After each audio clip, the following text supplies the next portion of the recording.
What up, everybody? It's your boy, the Foodie Filmmaker, your host for the Foodie Filmmaker Podcast.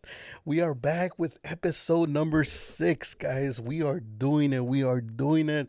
This is episode number 6. I am super excited. Every time I do one of these, I'm like more and more excited because I'm like, yo, we are advancing. We are actually making episodes happen. Whereas, there was a point where this was just a dream. It was a concept. It was something that I was just kind of thinking about doing, but I never actually did.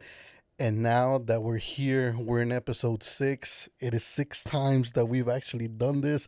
Well, actually 7, because episode 1, as you may know, it was done twice because the first one didn't go as planned. First of all, I want to say thank you so much to everybody who's been watching the podcast. This past week was actually one of those weeks where I've actually gotten a lot of feedback from the podcast. I'm surprised with the number of viewers that I'm getting, and it's very exciting because we're only starting off. Like I said, this is only the beginning, and I'm so happy to see that there's a lot of viewers already. Believe me, I've heard all of you guys' feedback, all the congratulations and all the praise and everything, and it's all good, but just want to let you guys know that this is just the beginning, and this podcast is about to get even more exciting. I'm really looking forward to the 100th episode, because by the 100th episode, I'm pretty sure this podcast is going to be something else. It's going to blow up. It's going to be amazing. Even if it doesn't blow up, I'm pretty sure that the experience you're going to get with this podcast is going to be like mind-blowing, and I just cannot wait to deliver that for you. I got a lot of plans for the podcast coming up, and I just can't wait for you guys to see that and experience that with me as we're going through the episodes. So today's episode is going to be sort of a double down to episode number 4. So episode number 4 seems to be quite a popular one. It seems to be one that a lot of you guys have watched. So today I kind of wanted to double down on that and talk about more clients where the experiences didn't go as planned. And I just kind of want to share just a little bit of some experiences that I had. Like I said, those 3 that I shared that day, which I'm actually going to reveal right now in a second, those 3 were pretty much the ones that really, I wouldn't say they were the worst, but they were the most life-changing, I would say, because they really helped me advance and move forward and really change the way that I approached the way I did social media management moving forward and how I created content as well. So those 3 were really had an impact on my life. So that's why I decided to share those 3 first. But there is more. And I would say that those weren't even the worst ones where I experienced the worst experiences. There's actually some where I experienced even far more worst. But those 3 were the ones that I felt like they really changed my life and changed the way I approach the game. So that's why I wanted to share that with you guys. But in this one, I'm going to share 3 more. If you're just a viewer, you're just watching this out of pure entertainment, you're going to hear how some clients just are crazy. And if you're planning to become a social media manager, or you're planning to get into this business of social media management, or you're trying to open your own social media agency, definitely an educational podcast episode where you can learn a lot and really learn to detect a lot of red flags that you might find in some of these clients. So without further ado, let's go ahead and get into it.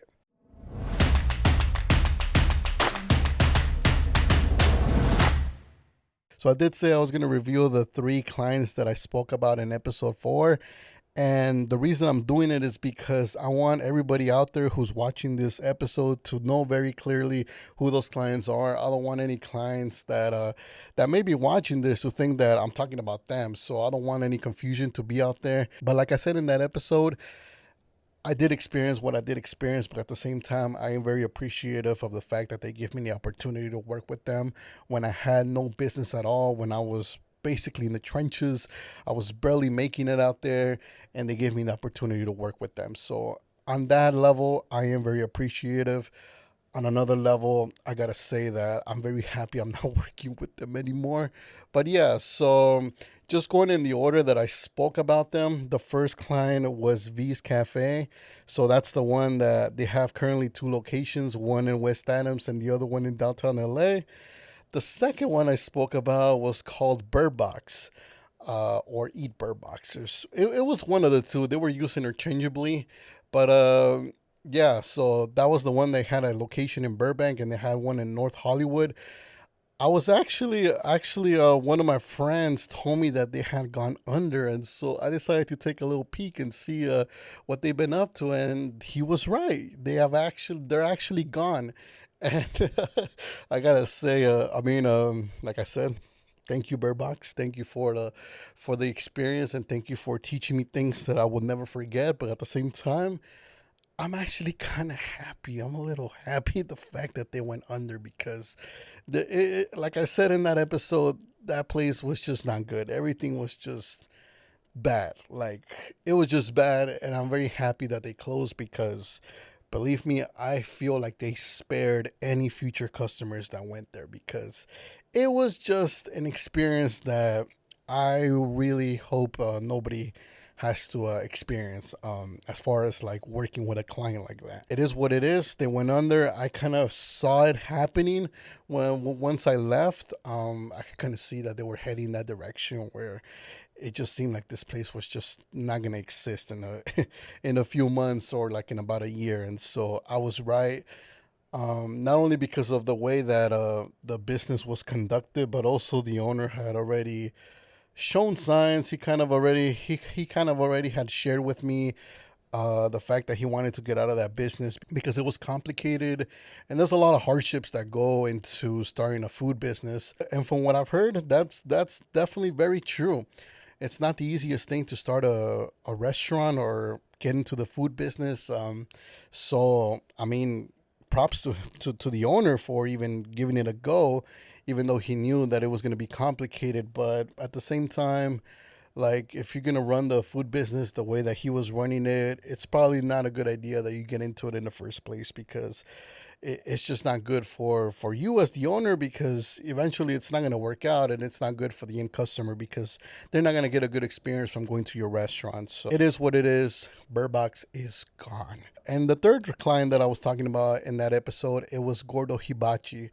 I believe this food truck is still out there. I mostly had problems with the business side of things, not necessarily the food. I think the food is great. So if you actually get a chance to see the food truck Gordo Hibachi, I believe they post up in El Sereno. I definitely actually do recommend you go to that place and try it. The hibachi is actually pretty good, pretty solid, and I would say it's still one of my favorite hibachi spots to go to. Not that I've gone in in the past few months, but it is a solid hibachi spot. I gotta give it props where props are due. Check it out if you guys see it. But that was the third client I was talking about. Now we get into the three other ones that I want to talk about. So yeah. So before I get into it though, I just want to let you guys know that two of the clients that I'm going to be talking about here have to do or are involved in street food vending. And I want to let you guys know that I'm not hating on street food vendors.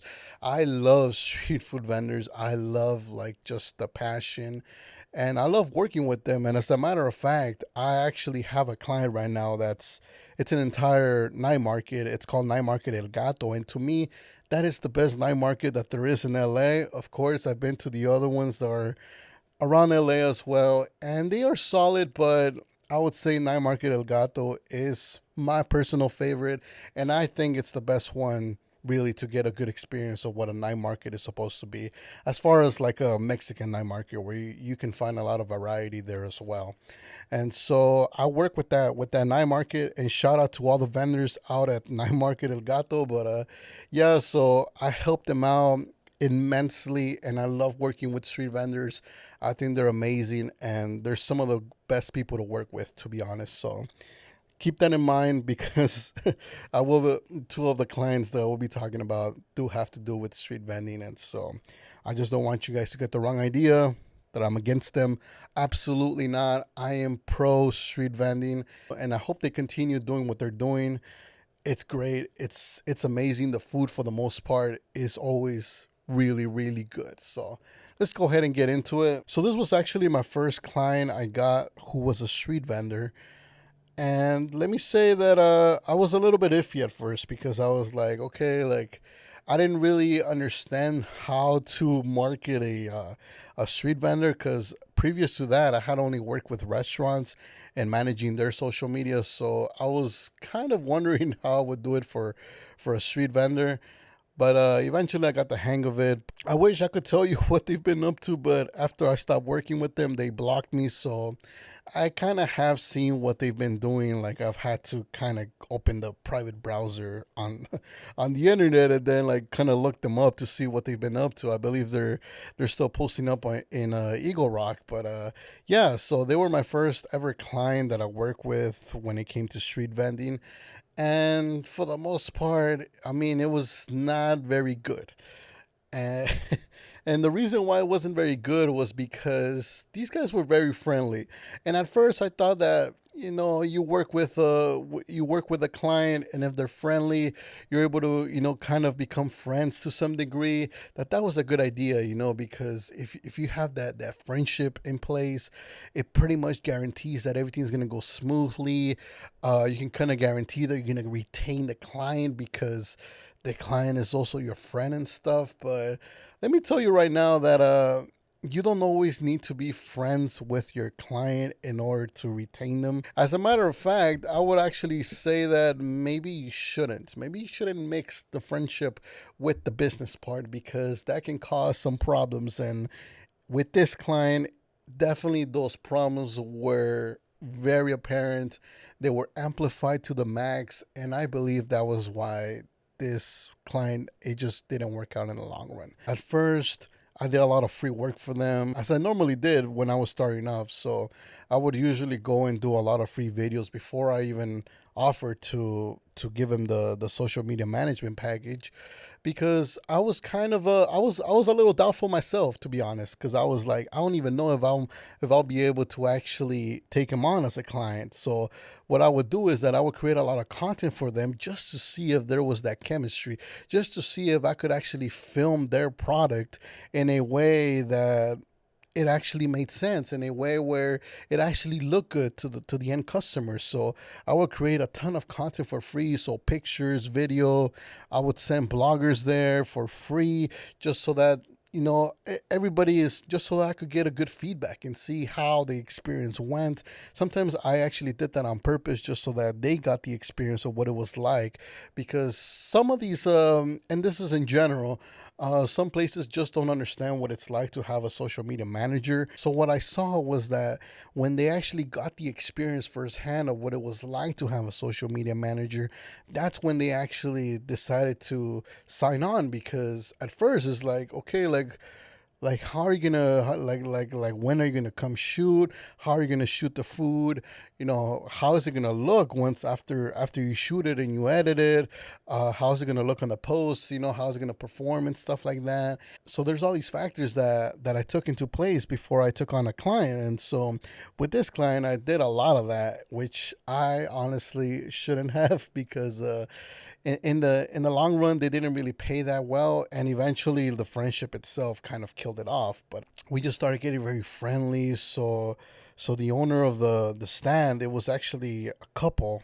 So they were a couple, and so they both became very friendly with me, and they started to get very personal as well. So every time I would go shoot, we would like kind of sit down and just kind of talk about life and talk about like experiences that we've had, sort of like just building a relationship there, becoming very friendly.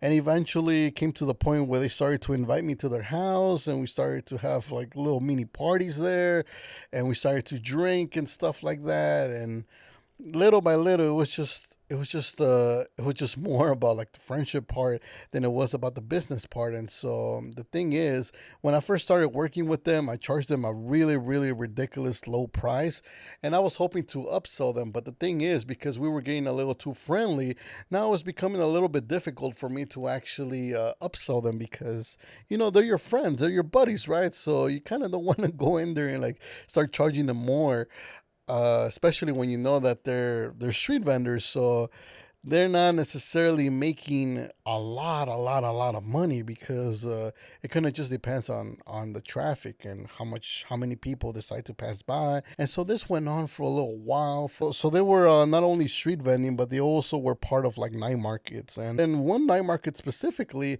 it was very far away from where I lived, and And it was costly because I don't drive, so I had to actually take an Uber all the way to the city of Pico Rivera over there.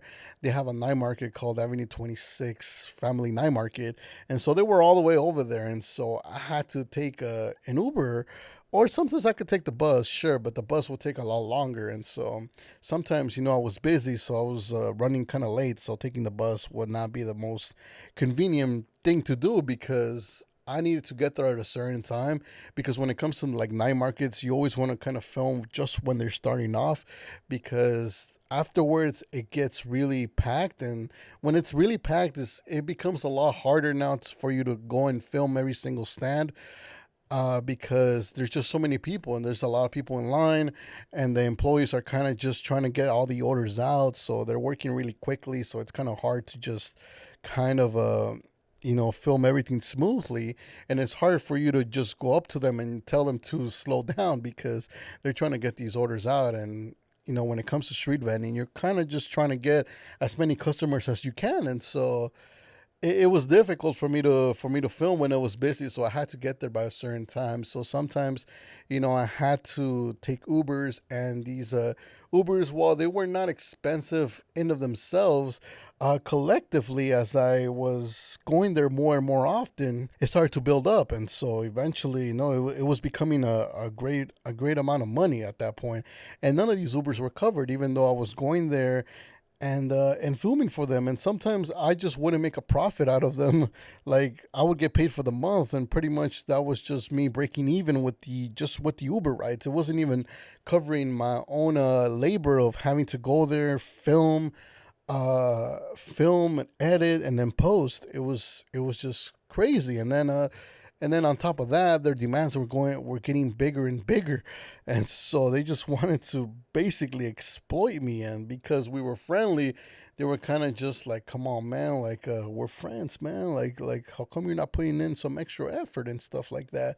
And it wasn't that I didn't want to put extra effort. At the end of the day, I was very aware of what I was getting paid. When I'm not getting paid what I feel like I deserve to be paid, that client kind of loses my attention. It loses my priority. So if I'm not getting paid what I feel like I deserve, then I'll pretty much just throw them in the back burner and I'll basically create content for them whenever it is that I have some spare time. But if there's a client who's willing to pay a lot more, then they're gonna get my attention. They're gonna get my priority, and so I'm gonna go that way because they're paying more. So I'm gonna give them my attention. So they wanted to take my attention while they were paying me less. And another thing is that so this vendor, obviously Crepes Hollywood, so they sold crepes, right? And so they were very territorial. So like they didn't want me to basically film any other crepe spot, and it didn't really have to do with client work either. It just like I just couldn't film crepes at all, and I couldn't put them on my page, on my own personal page, because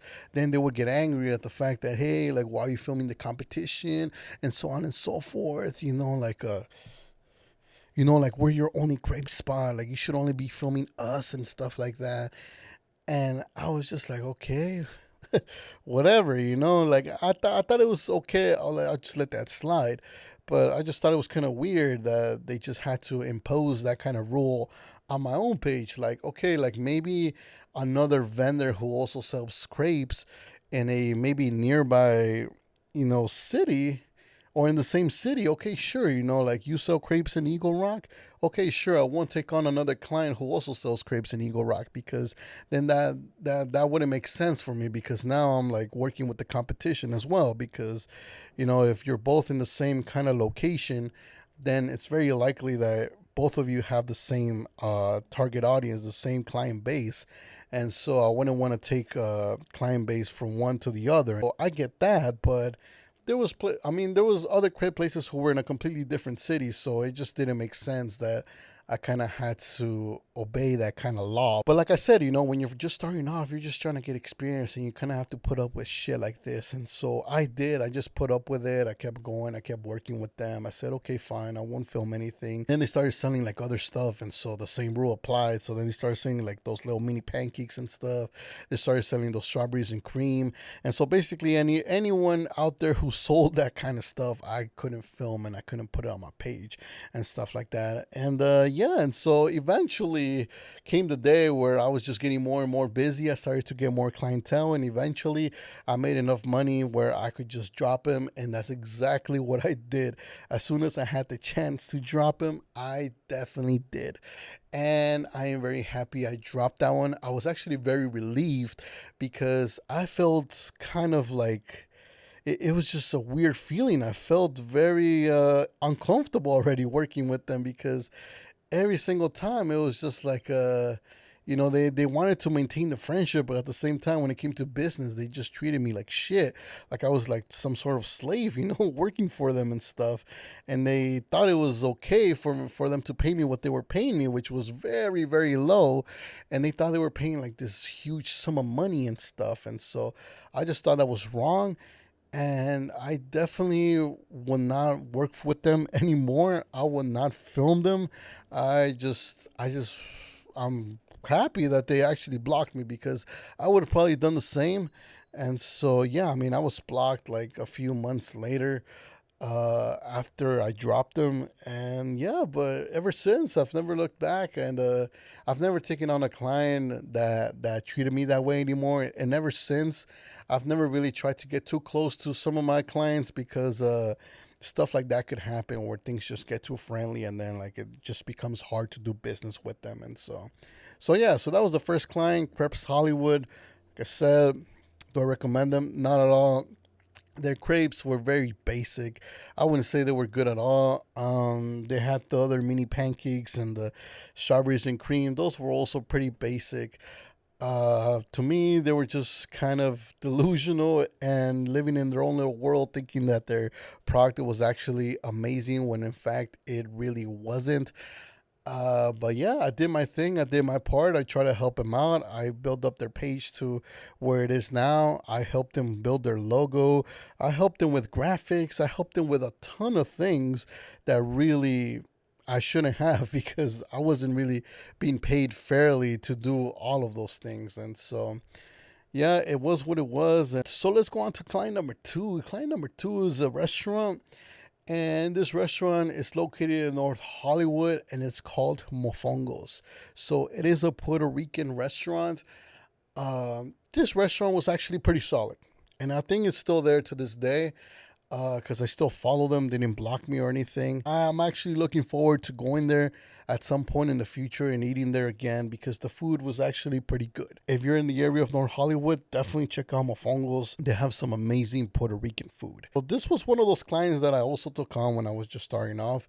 It was actually one of those clients where I was actually very surprised that they actually accepted to sign on with me because the owner himself was very strict, and he was very picky. He made sure like everything in the business, as far as like the food and the ambiance and the way everything looked and everything, he made sure everything was on point, that everything came out good, professional. So I was very iffy if he would even take me on because at the time I would say I was trying, I was making a good attempt to be professional, but at the end of the day, I mean, I wasn't really there. I only had like a year of experience doing what I was doing, so I didn't have that much experience under my belt. I remember when I still went to do the pitch, I was just trying to make the little bit of experience that I had. I tried to make it sound as good as possible, and I pretty much showed them the experience I had, and I basically promised them that I had a lot of potential to basically make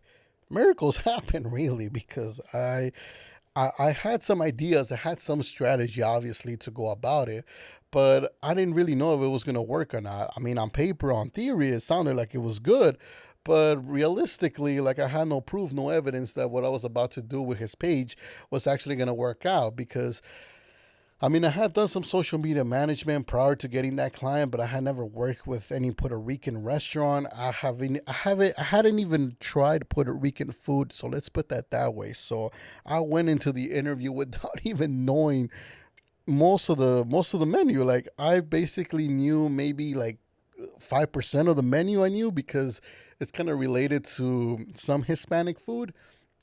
But other than that, I mean, 95% of the menu was completely new to me. I had never tried it. I had never heard of some of those items. And so basically that was enough. That was enough for the owner. He heard my pitch, he liked it, and so we proceeded to start working together. The only reason why I ended up dropping this place was because first of all, it's in North Hollywood. Like I said, I don't drive, so I had to take the train to go all the way over there and film. And the thing is that the pay was also pretty low. It was actually just as low as the first client I spoke about, Krebs Hollywood. It was just as low, but this was a restaurant, and on top of that, though, I actually had to pay 50% of what I was taking to shoot. So, like I said, I don't agree with the fact that I should be paying for the food that I'm using to create the content. I think that's just ridiculous. Like any restaurant doing that to their social media manager, like, what the hell is wrong with you? Because, like, come on, like, we need the food. Like, those are the assets that are needed in order to create content. And if we have to pay out of pocket, even if it's not the full price, it's just weird. Like, why would you do that? If you can't afford to have a social media manager, then just don't hire them. If you're not able to give them like full access to pretty much everything, then don't hire them, because at that point you just cannot afford it. You're basically half-assing your marketing because you're not providing your social media manager with all the assets that they need, but you're also not giving them the flexibility, the freedom to work the way that they do. And so you're basically sabotaging the whole thing, because you're sabotaging the way that the social media manager is used to working. So now they can't work at their fullest potential, and now because of that, now you're going to get mediocre results that are going to affect your business in a negative way, because they're not able to give you the results that you want. And now you're basically just throwing money away, because why are you even hiring them to begin with if at the end you're not going to get the result that you want? Because it's not like by paying less doesn't mean like you're gonna cut the expenses there and you're still gonna get a high return. Like, that's just not gonna happen. If you start cutting the expenses that you're gonna make with your social media manager, well, then you're basically sabotaging the whole thing. And at that point, it just doesn't make sense. If you're gonna do that, at that point, you as the restaurant owner should just take over the social media management part and do it until you are able to afford a social media manager. You're able to give them the full experience, and at that point, that's when I feel like you should hand over the account. But until then, if you don't have the money, that's fine. Just do it yourself until then, or try to get somebody, try to get an intern, or try to get somebody who's just starting off. I would have liked if there was a restaurant out there who just kind of put it out there like, hey, look, we're kind of just starting off. We would like to have a social media manager, but we can't afford him yet. We would like to have some sort of intern just come in and just kind of mess with our account, just, do your thing. And that would be great, because you actually get to get experience that way. And so I would have done that. I did this many times as I was coming up as a social media manager. I would take on a lot of places where I would charge very low, or I wouldn't charge at all. My first ever client, I didn't charge him at all, and I was doing the full social media management package. And that kind of helped me to just get into the rhythm and kind of understand what it was like to be a social media manager, and to kind of believe it in my head, to kind of make it real and be like, okay, this is something that I could do. So that's kind of the first step. You get used to the actual work, and then you can get used to actually charging for it, and then you increase the amount as you go with more and more experience. But so this client made me pay 50% of what I was gonna eat, and I thought that was just unfair. I didn't want to, and because of that fact, I eventually, like, I just didn't want to prioritize this place, because I was like, every time I go, I have to pay 50% of it. And I was going there like once a week. And like I said, the pay wasn't really good. And so there was times where I took Ubers to go to this place as well. So at the end of the day, I wasn't really making much. If I was making anything at all, sometimes I was breaking even, and sometimes I was losing money.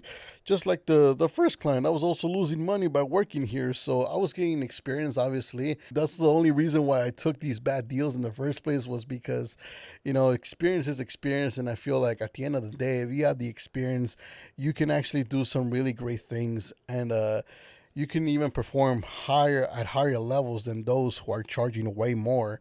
And you can come up to clients and be like, sure, this person can charge you this much, is charging you this much and this much, but look, I can charge you less and I can deliver this much value. And so that's really how you can really leverage yourself, because you have the experience, whereas others just kind of have the confidence. Like I spoke in the previous podcast, where there's foodies who have really big accounts and they use that as leverage in order to get clients and stuff, promising that, okay, like your account is going to look as big as that one, but the reality is it's really not. And the thing is that some of those people just got those followers because they followed a trend or something like that. It's not really because they actually have the experience and the know-how of actually managing an account and knowing what it actually takes in order to bring in real customers into the business. But yeah, going back to the story here, going back to Mofongos. I should really like the name of this restaurant, man. Mofongos. Really, really, really cool. The only setback was that I had to pay 50% of it. Sometimes there was new employees there, so they didn't know that they had to charge me 50%. And the owner was nowhere to be found, so unfortunately I had to pay the full price. And then here and there, I got my refund, back of 50%, but it didn't always happen, and I didn't always claim it if it didn't happen, because I was just like, whatever. These are things that just happen when you're just starting off. You gotta put up with shit like that. But yeah, eventually the owner started to get a little bit demanding. He wanted to do more and more campaigns, and he wanted me to show up at the restaurant a lot more often now. But at the same time, I had to be paying my 50%, So like, here and there, when he was very picky about filming a specific item, then that's the only time when, he gave it to me for free. But at that point, like, I wasn't even choosing the items. It was just him choosing what I was going to eat. And obviously, that would have been ridiculous if he chose what I had to eat and I had to pay for it as well. That would have just been like what the hell. It just got to the point where I was just like, okay, you know what, I had enough of this place. I'm gonna move on to better places. I did not have a better place, actually. I basically left this place in the hopes that I would find a better place. So I was like, okay, you know what, I need to find a better place for myself, and in order to do that, I need to make time for myself. So I did that with a lot of clients as well that I was working with. Like, I wanted to move on to better clients. So the only way to really do that is to drop the current ones, because once you have those kind of clients, you kind of get used to it, you get comfortable, and it becomes pretty hard for you to drop those. And the thing is, if you're not making space for new opportunities, then those new opportunities will never show up. So you need to have the space. So in this case, I needed to have the time and the space and the energy to actually go out, find a new client, and actually work with them. So eventually I dropped them.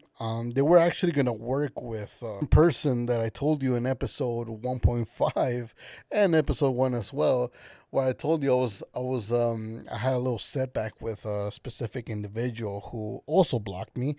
That specific individual was going to start working with them as well. After I left, I saw there was some talking going on back and forth.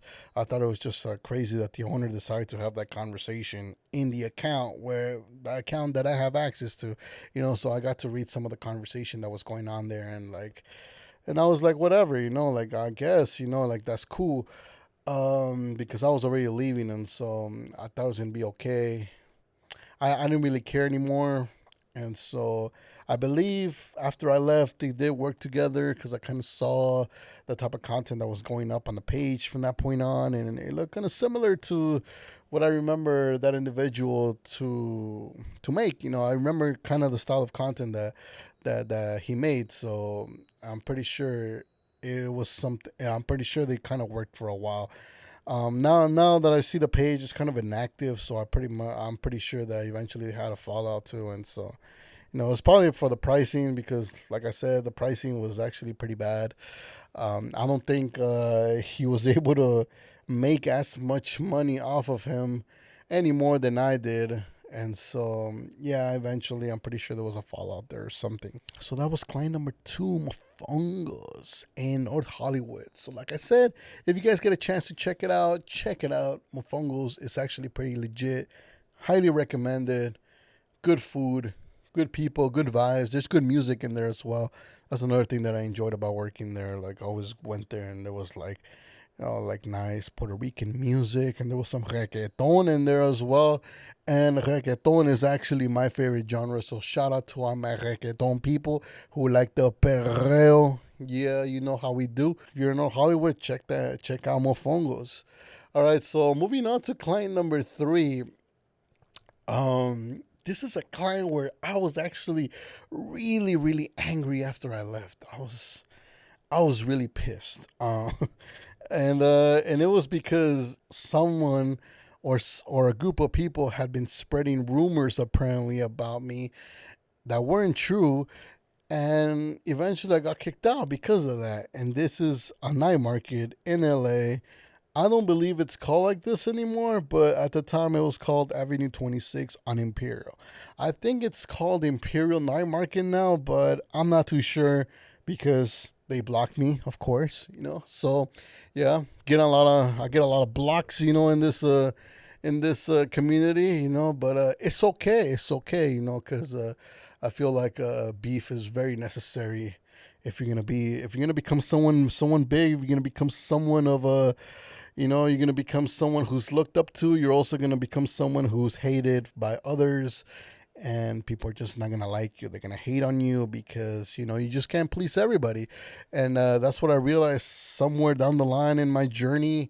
At first, I was trying to make everybody happy. I was trying to please. Like I said, I was taking on deals that it was basically to please everybody and make everybody happy. But at some point, you realize that you just cannot make everybody happy. And you got to choose sides. You got to choose who you want to work with, what kind of clients you want to have, and what you're willing to tolerate and what you're not.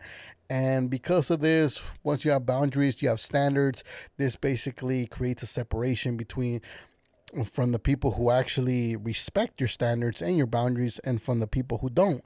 And this place definitely didn't. Avenue 26 on Imperial, definitely one of the worst clients ever. Now, let me be clear. The vendors there, amazing. Okay, the vendors there, amazing. I honestly really, really hope to one day be able to go back to the night market because that night market was actually really cool. They had really cool vendors there.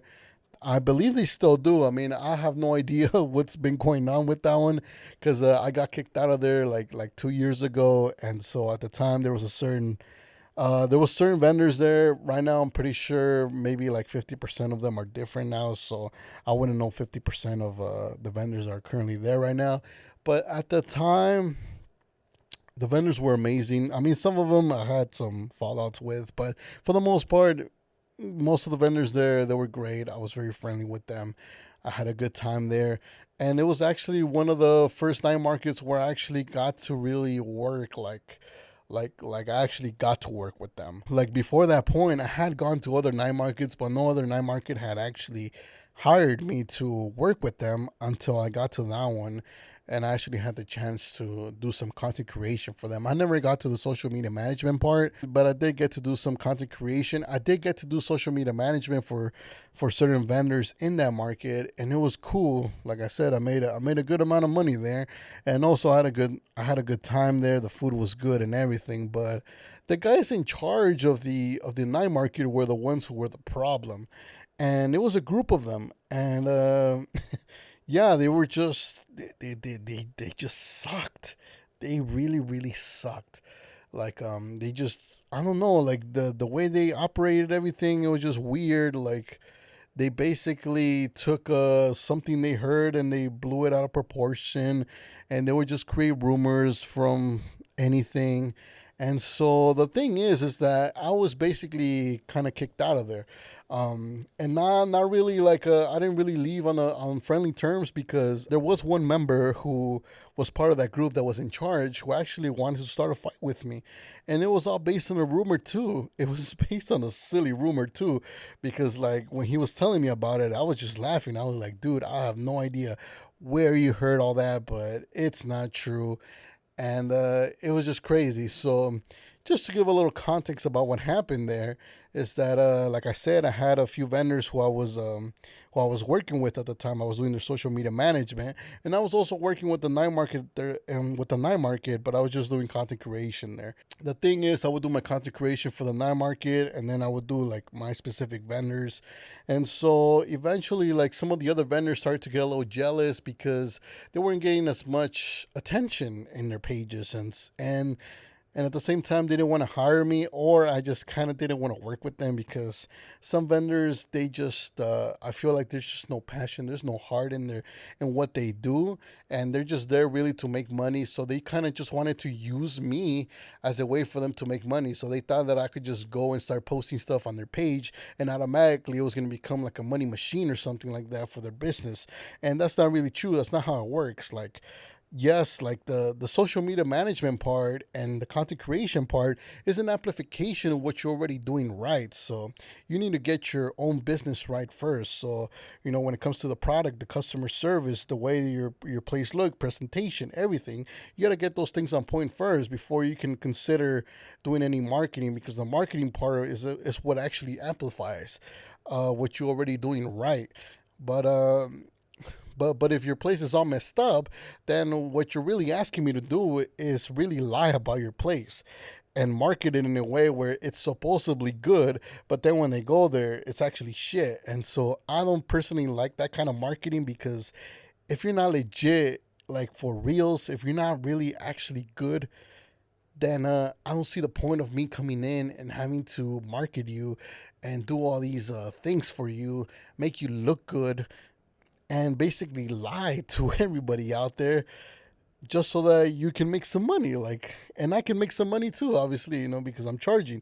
I just don't want to make money like that, and I just wouldn't condone anybody making money like that. And so yeah, and so because of that, some of the vendors were getting jealous, they were getting angry because they weren't getting that attention, and so they went and they complained to they went and they complained to the people who are in charge. And so this already started to create a little bit of tension there, because I work with the market, and then they were hearing things about me that, I don't want to help them out and stuff like that.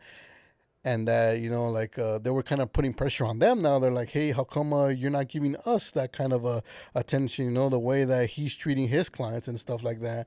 And eventually that's kind of where it started. And then there was the other thing where I was bringing in foodies, food bloggers, influencers to come and film, but just for my spots, only the spots I was doing social media management for. And if you think about it, obviously it makes sense, right? Like, I'm going there, I'm taking my time out of my day to schedule these bloggers to come and film. Obviously, I'm going to take them to the places that are paying me. And so for the social media management part, who are paying me for that kind of service, I'm not gonna take him to other spots, because the other spots are not paying me, and the night market is not paying me to do that kind of work. So obviously, I was bringing in bloggers.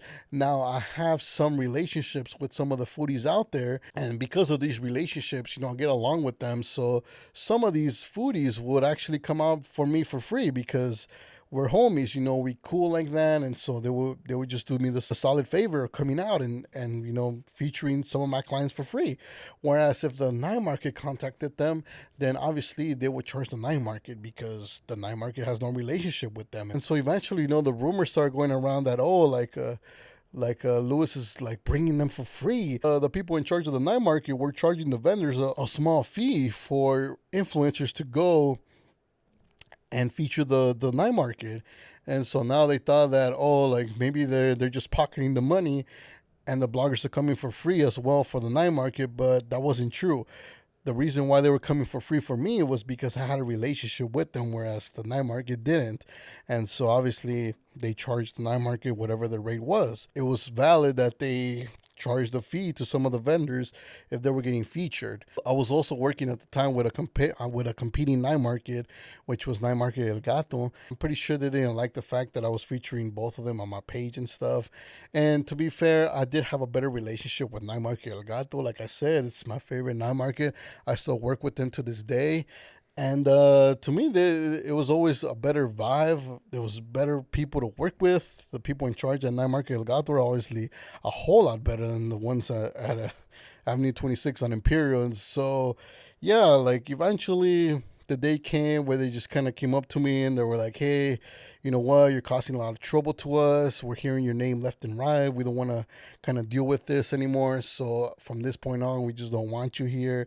And like I said, one of the guys was actually trying to start a fight with me. He was like why are you like running your mouth and saying that we're not paying the bloggers and that, you know, we're taking people's money and shit like that. And like I said, it was just a rumor and it wasn't even true. And I was just like, dude, I don't know what you're talking about.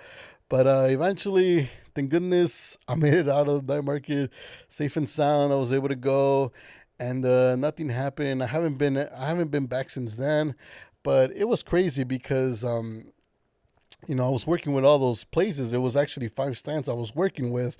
So because I wasn't able to go there anymore, unfortunately, I had to drop all the clients.